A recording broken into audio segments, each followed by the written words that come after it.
ஆக திராவிட முன்னேற்ற கழக அரசு அறிவிக்கப்பட்டது அரசு ஊழியர்களை ஏமாற்றுகின்ற ஒரு நாடகமாகத்தான் பார்க்கப்படுகிறது.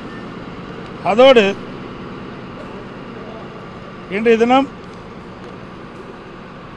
உங்கள் கனவை சொல்லுங்கள் என்று ஒரு அறிவிப்பை வெளியிட்டு ஒரு நாடகத்தை அரங்கேற்றுகின்றார் மக்களை ஏமாற்றுவதற்காக. அரசு பணத்தில் 50,000 தன்னார்வலர்களை வீடு வீடாக அனுப்பி மக்களின் கனவை சொல்லுங்கள் என்ற ஒரு அறிவிப்பை வெளியிட்டிருக்கார். இது பெண் அமைப்பின் மூலமாக ஆட்களை தேர்வு செஞ்சு இதை நடைமுறைப்படுத்துவதாக பரவலான பேச்சு. இன்னும் 1 மாதம் தான் இருக்குது தேர்தல் அறிவிப்புக்கு. இப்போ எப்படி போய் மக்களுடைய கனவை சொல்லுங்கள் என்று சொல்லி எப்படி நிறைவேற்ற முடியும்? ஆக ஸ்டாலின் அவர் முதலமைச்சராக பொறுப்பேற்றது இன்று வரை பெயர் வைப்பதிலே வல்லவர். ஒரு பெயரை வைப்பாங்க, ஒரு நாடகத்தை அரங்கேற்றுவாங்க, ஃபோட்டோ ஷூட் போடுவாங்க, பத்திரிகைகள் விளம்பரம் வரும். அப்படிப்பட்ட ஒரு ஆட்சி தான் நடந்துக்கிட்டு இருக்குது. அதோட நேற்றைய தினம் நான் வரும்போது நான் தொலைக்காட்சியில் பார்த்தேன், தமிழ்நாட்டின் வளர்ச்சி பயணத்தில் ஒருவரையும் பின்தங்க விட மாட்டேன்னு சொல்கிறார். ஏற்கனவே தமிழ்நாட்டில் இந்த ஆட்சி அமைந்த உடனே பெண்ணுக்கு தள்ளப்பட்டு விட்டது. சுமார் இந்த ஆட்சி முடிக்கின்ற பொழுது 5.5 லட்சம் கோடி கடலில் விட்டுட்டு போக போகிறார். 73 ஆண்டு காலம் ஆட்சியிலே பல கட்சிகள் புரிந்த போது 2021 வரை 5,18,000 கோடி தான் தமிழ்நாட்டுடைய கடன் இருந்தது. இப்போ திராவிட முன்னேற்ற கழகம் ஆட்சி அமைந்த பிறகு 5 ஆண்டு நிறைவேற்ற போது சுமார் 5.5 லட்சம் கோடி கடன் இருக்குது. இது இந்த அரசாங்கத்தை இந்த மக்களுக்கு பின்னடைவு தானே ஏற்படும். இந்த ஆட்சி ஏற்பட்ட பிறகு போதை நடமாட்டம் அதிகரித்து விட்டது. எங்கே பார்த்தாலும் கொலை, கொள்ளை, திருட்டு, பாலியல் கொடுமை, போக்சோஸ் வழக்கு அதிகமாக பதிவு செய்யுது. சிறுமிகளுக்கு பாதுகாப்பு இல்லை, பெண்களுக்கு பாதுகாப்பு இல்லை. இன்றைக்கு தமிழ்நாடு பின்னோக்கி கொண்டிருக்கிறது இந்த ஆட்சியிலே. சார், நேற்றுக்கு உள்துறை அமைச்சரை சந்திக்கும் போது அந்த கூட்டணி நிலவரங்கள் பற்றி பேசப்பட்டது. கூட்டணி நிலவரம் பற்றிலாம் பேசல. நான் தான் சொல்லிட்டேன், தமிழ்நாட்டில் நிலவுகின்ற அரசியல் சூழலை பற்றி கேட்டார். ஏன்னா அண்மையில் அங்கே வந்து இப்போ புதுக்கோட்டைக்கு வந்திருந்தார், அந்த யாத்திரா நிறைவு விழாவுக்காக வந்தார். அப்போ நான் அங்கே போக முடியல. ஏன்னா எனக்கு வந்து சேலத்தில் ஒரு மீட்டிங் இருந்தது, கள்ளக்குறிச்சியில் மீட்டிங் இருந்தது. அப்போ சந்திக்கிறா திட்டம் பண்ணுறது 2 மீட்டிங்கு இருந்ததுனால நாங்கள் போய் அவர் சந்திக்க முடியல. அதனால் இங்கே சந்தித்து தமிழ்நாட்டில் இருக்கின்ற அரசியல் சூழலை கேட்டறிந்தார். நேற்றுக்கு பாட்டாளி மக்கள் கட்சியை சேர்ந்த அன்புமணி ராமதாஸுடன் அந்த கூட்டணி முடிவடைந்தது, சீட் ஷேரிங்கெல்லாம் முடிவடைந்தது. சீட்டு எவ்வளோ அப்படின்றத பின்னாடி சொல்கிறேன்னு சொன்னீங்க. வேறையும் கட்சிகள் வந்து இந்த கூட்டணியில் வரும் அப்படின்னு நேற்றுக்கு நீங்கள் பேசுகிறீங்க. எந்தெந்த கட்சிகளுடன் அது பேச்சுவார்த்தை? அதை வந்து வெளிப்படையாக எதுவும் சொல்ல முடியாது. அதாவது நான் ஏற்கனவே சொன்ன மாதிரி இப்போ பாட்டாளி மக்கள் கட்சி எங்களோட வந்து இணைஞ்சிட்டாங்க. அது மாதிரி இன்னும் சில கட்சிகள் எங்களுடைய கூட்டணியில் வந்து சேரும். அப்போ நாங்கள் தெளிவாக சொல்லுவோம். அப்போ எல்லா கட்சிகளும் ஒன்றாக சேர்ந்த பிறகு தான் இந்த சீட்டெல்லாம் முழுமையான விவரத்தை அறிவிக்க முடியும். சசிகலா அவர்கள் வந்து அதிமுகவில் மீண்டும் இணைவது குறித்து நீங்கள் ஏதாவது அப்படிப்பட்ட எண்ணம் நாங்கள் வந்து இது குறித்து பல முறை ஊடகத்தின் பத்திரிகைகளை தெரிவிச்சிட்டேன். மீண்டும் மீண்டும் அதை கிளற வேண்டாம், அங்கே இடம் கிடையாது. அது சார் ஏன் போங்கல, அதெல்லாம் எங்கப்படி தனிப்பட்ட விவரம். நாங்கள் இல்லைன்னா அதோட விட்டுருங்க. அதிமுக வலிமையாக இருக்குது. இப்போ போல ஊடக நம்பரும் பத்திரிகை நம்பரும் அது பில்டப் பண்ணி பெருசாக போட்டுட்டு இருக்கிறீங்க. அனைத்து இந்திய அண்ணா திராவிட முன்னேற்ற கழகம் வலிமையாக இருக்கின்ற காரணத்தினால தான் 2021 75 இடங்கள் நாங்கள் பெற்றோம். கூட்டணி 2 லட்சம் ஓட்டில்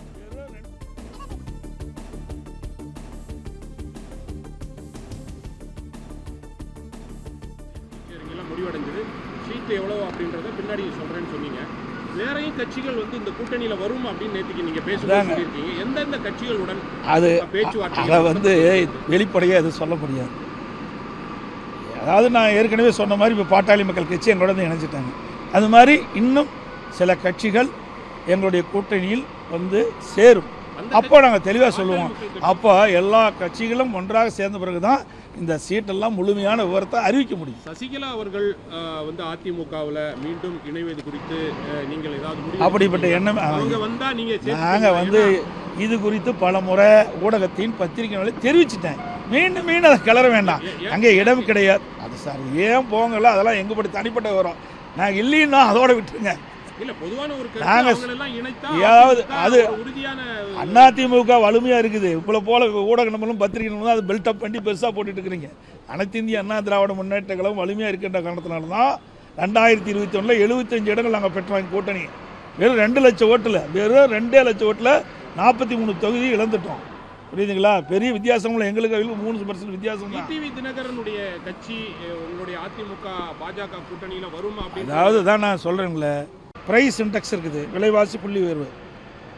இவரால் அறிவிக்கப்பட்டது தற்போது தீய அகவலைப்படி. ஒவ்வொன்றாக சேருகின்ற பொழுது உங்களை எல்லாம் அழைக்க முடியும். சசிகலா அவர்கள் வந்து அதிமுகவில் மீண்டும் இணைவது குறித்து நீங்கள் ஏதாவது முடிவு அப்படிப்பட்ட எண்ணம் அவங்க வந்தா நீங்க நாங்கள் வந்து இது குறித்து பல முறை ஊடகத்தின் பத்திரிகைகளை தெரிவிச்சிட்டேன். மீண்டும் மீண்டும் அதை கிளற வேண்டாம், அங்கே இடம் கிடையாது. அது சார் ஏன் போங்கல, அதெல்லாம் எங்க படி தனிப்பட்ட வரும். நாங்கள் இல்லைன்னா அதோட விட்டுருங்க. இல்ல பொதுவான ஒரு ஏதாவது அது அதிமுக வலிமையா இருக்குது. இப்போ போல ஊடக நம்பரும் பத்திரிகை நம்பரும் அது பில்டப் பண்ணி பெருசாக போட்டுட்டு இருக்கிறீங்க. அனைத்து இந்திய அண்ணா திராவிட முன்னேற்ற கழகம் வலிமையாக இருக்கின்ற காரணத்தினால தான் 2021 75 இடங்கள் நாங்கள் பெற்றோம் கூட்டணி. வெறும் 2 லட்சம் ஓட்டில், வெறும் 2 லட்சம் ஓட்டில் 43 தொகுதி இழந்துட்டோம்.